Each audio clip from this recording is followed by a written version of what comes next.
Un jour, la vie vous frappera d'une manière qui vous fera réaliser quelque chose d'inconfortable. Personne ne viendra adoucir le choc pour vous, ni l'équité, ni la chance, ni les autres. Et à cet instant, vous serez face à un choix. Soit vous passez votre vie à essayer d'échapper à la douleur, soit vous apprenez à devenir immunisé contre elle. La plupart des gens ne font jamais ce choix consciemment. Ils poursuivent le confort, les distractions et le réconfort, en croyant que si la vie fait mal, alors quelque chose ne va pas. Mais Machiavel a compris ce que peu osent accepter. La douleur n'est pas une injustice. C'est une instruction. La vie ne vous attaque pas personnellement. Elle teste vos attachements. Plus vous avez besoin que les choses se passent selon votre volonté, plus vous êtes facile à contrôler. L'homme qui a besoin du bonheur pour fonctionner devient fragile. Celui qui accepte l'inconfort devient dangereux.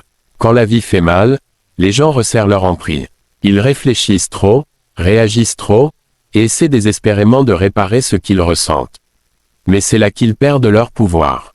Car tout ce qui peut troubler votre paix peut dicter votre comportement.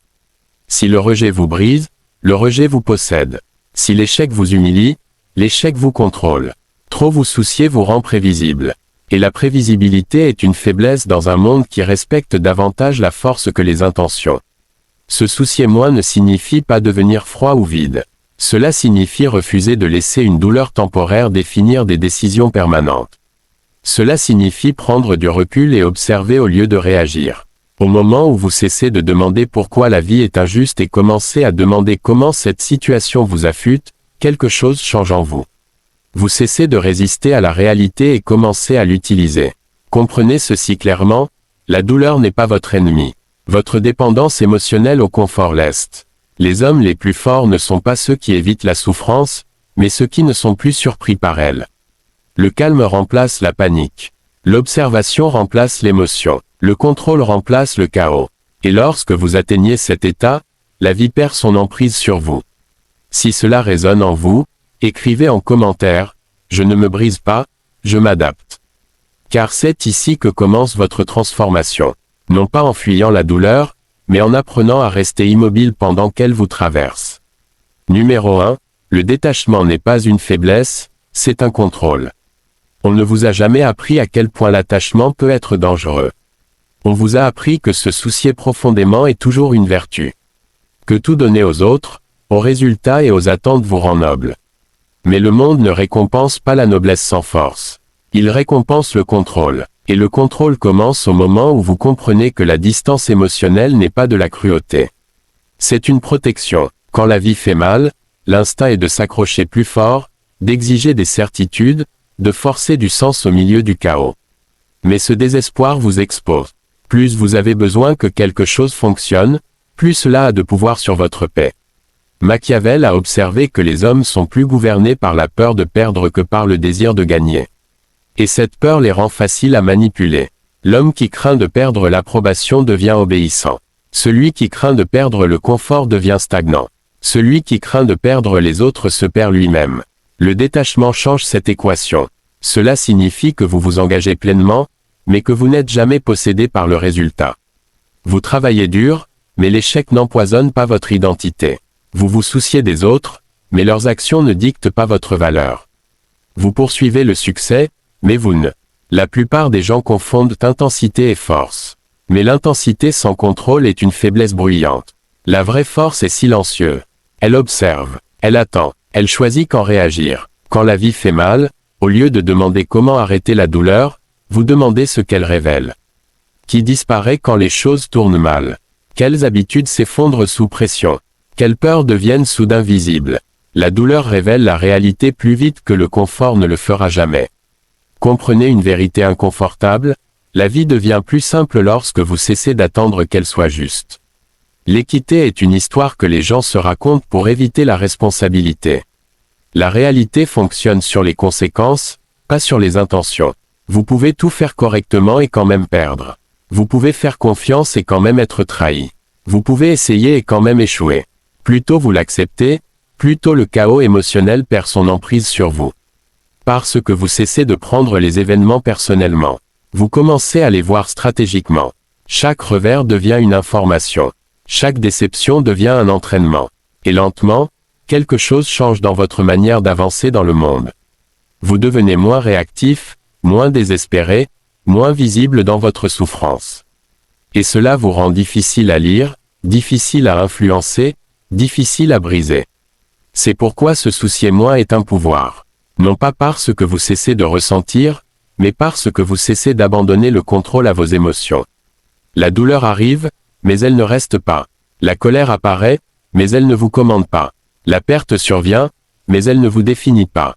Vous apprenez à ressentir sans devenir esclave de ce que vous ressentez. Quand les autres paniquent, vous restez immobile. Quand les autres cherchent la validation, vous restez concentré. Quand les autres s'effondrent sous la pression, vous vous adaptez. Ce calme déstabilise les gens, car la plupart vivent dans une réaction émotionnelle constante. Ils ne comprennent pas quelqu'un qui refuse d'être secoué. Mais c'est ici que commence l'influence. L'homme qui reste composé pendant que les autres perdent le contrôle devient naturellement le centre de gravité de toute situation.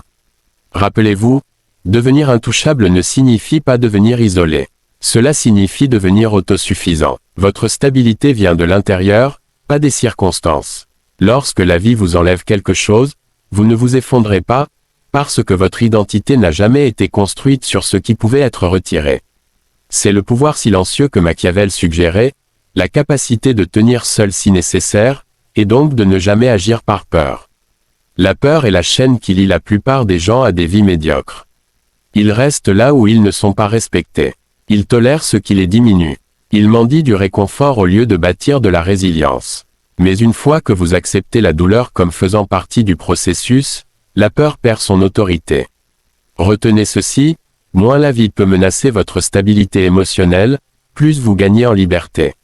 Liberté de partir, liberté de dire non, liberté d'agir sans désespoir. Et le désespoir se voit toujours. Il repousse le respect, la confiance calme l'attire. Si vous sentez ce changement en vous, écrivez « Je contrôle mes réactions ». Dites-le encore, car ce n'est pas de la motivation. C'est un entraînement. Vous apprenez à bouger différemment, à penser différemment, à devenir quelqu'un qui n'est pas facilement ébranlé par des tempêtes temporaires. La vie fera toujours mal. Cela ne changera jamais. Ce qui change, c'est que la douleur ne décidera plus de qui vous devenez. Devenir inébranlable dans un monde instable à ce stade, une chose doit être claire. La vie ne deviendra pas plus douce. Elle ne deviendra pas plus prévisible. Elle ne deviendra pas plus juste. Ce qui change, c'est vous. Pendant longtemps, vous avez peut-être cru que la paix viendrait lorsque les circonstances s'aligneraient. Lorsque les gens vous comprendraient enfin. Lorsque les efforts seraient récompensés immédiatement. Lorsque les pertes cesseraient. Lorsque les échecs disparaîtraient. Mais la maturité commence le jour où vous comprenez ceci, la paix n'est pas l'absence de chaos. La paix est la stabilité au milieu du chaos. Le monde n'arrêtera pas de vous tester. Les gens continueront à changer. Les opportunités continueront à apparaître puis disparaître. Les relations continueront à se transformer.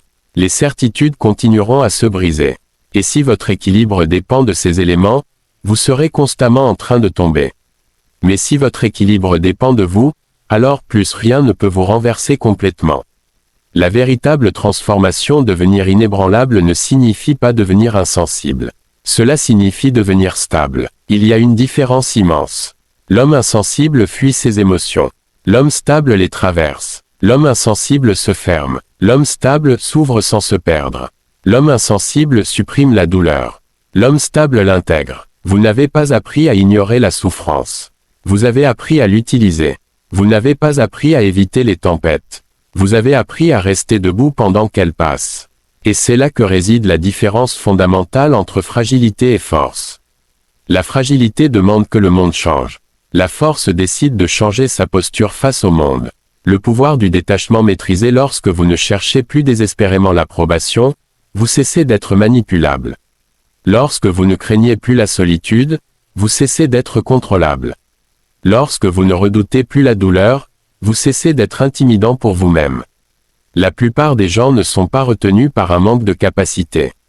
Ils sont retenus par un excès de peur.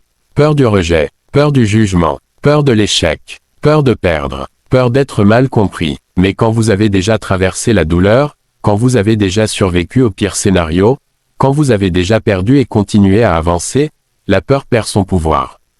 Et sans peur, vous devenez dangereux. Non pas dangereux pour les autres, mais dangereux pour les limites qui vous retenaient. L'homme que vous devenez, regardez ce qui a changé. Vous ne réagissez plus immédiatement. Vous observez. Vous ne cherchez plus à convaincre tout le monde. Vous avancez. Vous ne paniquez plus à chaque difficulté. Vous analysez. Vous ne vous effondrez plus à chaque perte. Vous ajustez. Vous ne courez plus après la validation. Vous construisez votre propre standard. Cela ne fait pas de vous quelqu'un de froid. Cela fait de vous quelqu'un de centré. Et un homme centré est difficile à déstabiliser. La douleur comme affûteur, chaque épreuve a laissé une marque. Mais au lieu de vous affaiblir, elle vous a affûté. Chaque trahison vous a appris le discernement. Chaque échec vous a appris l'humilité. Chaque perte vous a appris l'impermanence. Chaque solitude vous a appris l'autosuffisance. Vous avez cessé de demander « Pourquoi cela m'arrive-t-il » et vous avez commencé à demander « Qui suis-je en train de devenir à travers cela ?» Et cette question change tout. Parce qu'elle vous place dans une position active, pas victime. La stabilité intérieure, le monde est instable par nature. Les marchés changent, les relations évoluent, les loyautés fluctuent, les circonstances se transforment, les opinions se retournent. Si vous cherchez la stabilité à l'extérieur, vous serez toujours en mouvement forcé. Mais si vous la construisez à l'intérieur, vous devenez l'ancre. Une ancre ne contrôle pas la mer. Elle stabilise le navire. Vous ne contrôlerez jamais tout ce qui vous entoure. Mais vous pouvez contrôler votre réaction, votre posture, votre discipline, votre direction. Et cela suffit. La fin du besoin à un moment donné, vous réalisez que beaucoup de vos souffrances venaient du besoin. Besoin d'être compris, besoin d'être validé, besoin d'être rassuré, besoin d'être aimé d'une certaine manière. Besoin que les choses se passent comme prévu. Le besoin crée la dépendance. La dépendance crée la vulnérabilité. La vulnérabilité non maîtrisée crée la manipulation. Quand vous réduisez le besoin, vous augmentez la liberté. Vous commencez à choisir au lieu de supplier. À accepter au lieu d'insister. À partir au lieu de mendier. Et cette posture change la manière dont le monde vous traite. Le calme comme signature, il y a une aura particulière autour d'une personne qui ne se précipite pas. Qui ne s'explique pas trop. Qui ne dramatise pas. Qui ne cherche pas à prouver constamment. Cette personne dégage quelque chose de rare, la maîtrise. La maîtrise ne fait pas de bruit. Elle ne s'impose pas. Elle n'essaie pas de dominer. Elle est simplement là, stable, présente, ancrée. Et dans un monde bruyant, le silence contrôlé devient magnétique.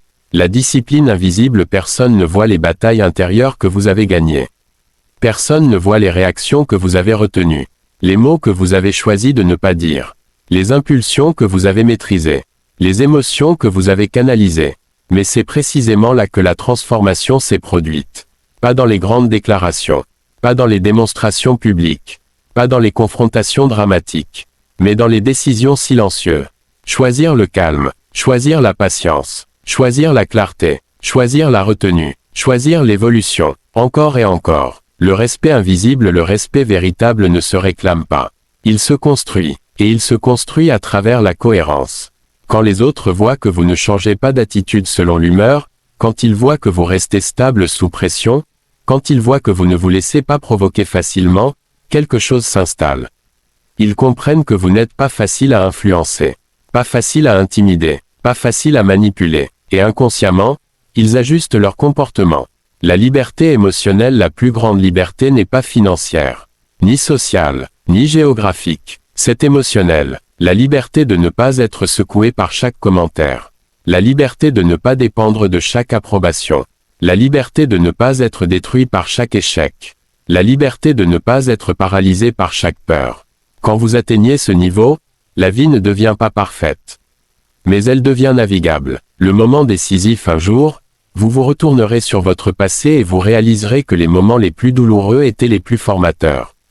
Pas parce qu'ils étaient agréables, mais parce qu'ils vous. La liberté émotionnelle, la plus grande liberté n'est pas financière, ni sociale, ni géographique. C'est émotionnel. La liberté de ne pas être secoué par chaque commentaire. La liberté de ne pas dépendre de chaque approbation. La liberté de ne pas être détruit par chaque échec. La liberté de ne pas être paralysé par chaque peur. Quand vous atteignez ce niveau, la vie ne devient pas parfaite.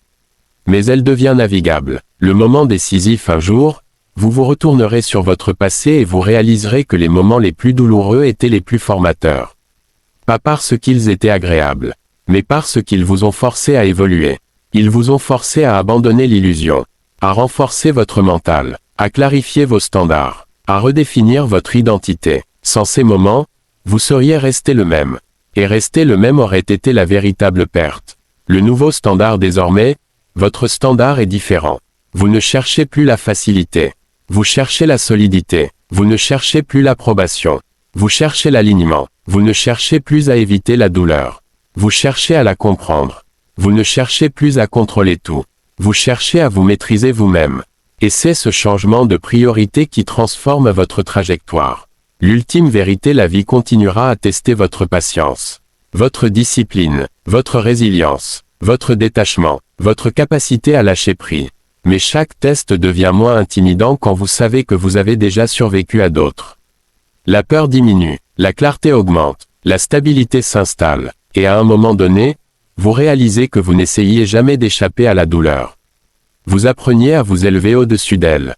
Restez debout quand la prochaine tempête arrivera, et elle arrivera. Ne demandez pas « Pourquoi moi ?» Demandez « Comment puis-je rester stable à travers cela ?» Respirez, observez, ajustez, avancez, encore, et encore. Parce qu'au final, la grandeur n'appartient pas à ceux qui n'ont jamais souffert. Elle appartient à ceux qui ont souffert et ont continué à marcher. Si cette transformation vous parle, rappelez-vous ceci, vous ne cherchez plus à éviter les tempêtes. Vous êtes devenu quelqu'un qui sait traverser les tempêtes sans se perdre. Et lorsqu'un homme atteint cet état, la vie cesse de l'intimider. Elle commence à le respecter. Restez ferme, restez lucide, restez maître de vous-même. C'est ainsi que l'on devient inébranlable.